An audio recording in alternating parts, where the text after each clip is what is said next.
1027 Surabaya Grand MTB, yo Kak Ramire. Gimana kabarnya Sobat MTB hari ini? Lancar puasanya? Lancar ibadahnya?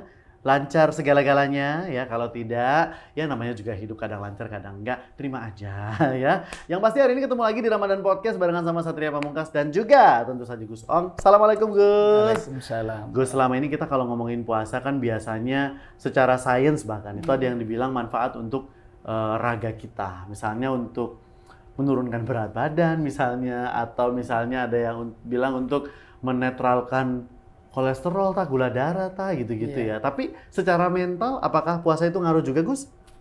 Secara mental puasa ini justru 70% lebih berefek kepada mental. Efektif gitu ya, Gus? Efektif sekali, tergantung pengaruhnya. Kemudian kecondongan kita untuk merubah diri kita menjadi lebih baik atau bahkan lebih buruk. Oh, bisa gitu ya? Bisa seperti itu. Jadi kalau orang yang memang dia ingin menjadikan puasa ini menjadi sebuah media untuk menjadikan psikologi kita makin baik, mental kita lebih baik, misalkan kita bangkit dari keterpurukan, justru momen-momen puasa ini sangat-sangat efektif. Bahkan puasa itu merupakan perisai. Perisai itu sesuatu yang melindungi diri kita. Jadi jangan sampai kita melakukan sesuatu yang negatif sehingga puasa ini ke psikologi kita itu berpengaruh, sangat berpengaruh. Sehingga orang yang berpuasa itu bisa melindungi pikirannya dari hal-hal yang negatif. Oke, gitu ya guys. Jadi itu ngaruh banget untuk mental kita pasti. Benar. Ya. Tapi kalau misalnya nih Gus, orang-orang yang mungkin sudah punya keadaan situasi bawaan mental gitu ya Gus, gitu. Gimana caranya memaksimalkan puasa supaya mental kita jadinya lebih baik lagi gitu Gus? Puasa itu ada beberapa tingkatan dan di antara hikmahnya puasa ini kan juga kita menjaga sumu tasihhu, kata baginda Nabi. Jadi berpuasalah sehingga kamu akan sehat. Sehat itu secara jasmani dan rohani. Sehingga orang yang berpuasa secara jasmaninya kita menahan diri untuk tidak kemasukan makanan yang menyebabkan potensi terjadinya toksin di dalam diri, menjadinya racun itu.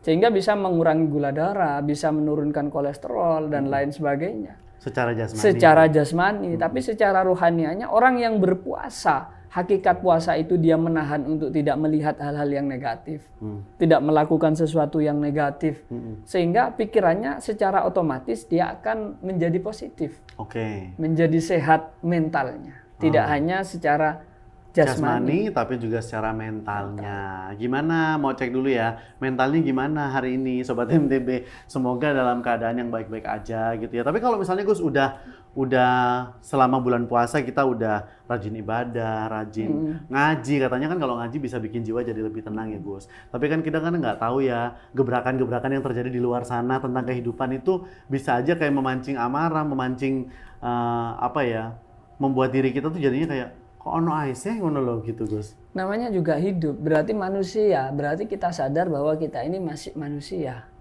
Karena saya teringat salah satu firman Allah di dalam Al-Quran itu, وَلَنَبْلُوَنَّكُمْ بِشَيْءٍ مِّنَ الْخَوْفِ وَالْجُوعِ وَنَقْصٍ مِّنَ الْأَمْوَالِ وَالْأَنفُسِ وَالثَّمَرَاتِ وَبَشِّرِ الصَّابِرِينَ. Artinya Gus? Artinya di bawah ini. Aduh, nggak ada Gus.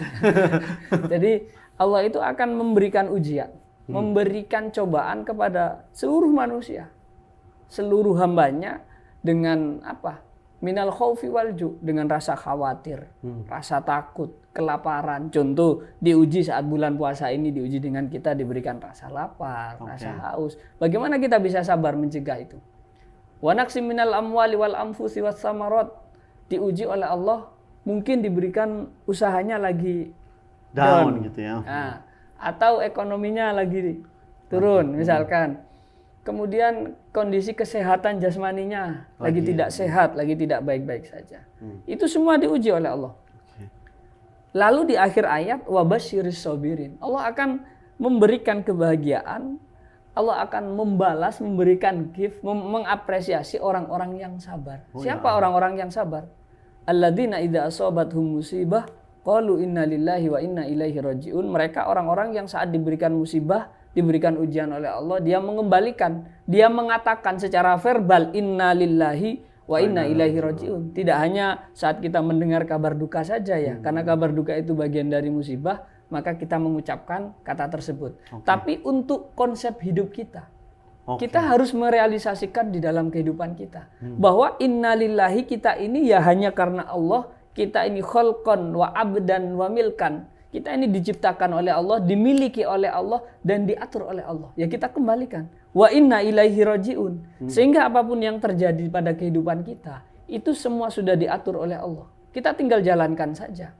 Makanya misalkan kita diberikan kewajiban untuk berpuasa saat ini. Ya kita terima dengan imanan wahtisaban, dengan penuh keimanan, dengan kita niatkan percaya kepada hadis Nabi bahwa berpuasa itu menyehatkan, tidak hanya jasmani kita, rohani atau mental kita juga sehat. Jadi semoga memang puasa ini bisa memberikan dampak yang sangat positif pada psikologi kita. Merinding aku langsung, Gus ya. Oke, terima kasih ya Gus untuk penjelasan hari ini. Semoga bermanfaat untuk Sobat MTB semuanya. Jangan lupa dengerin Rapot Ramadan Podcast tiap hari cuma di 1027 Surabaya Kawan MTB. Yo Kak Rame re. Wassalamualaikum warahmatullahi wabarakatuh.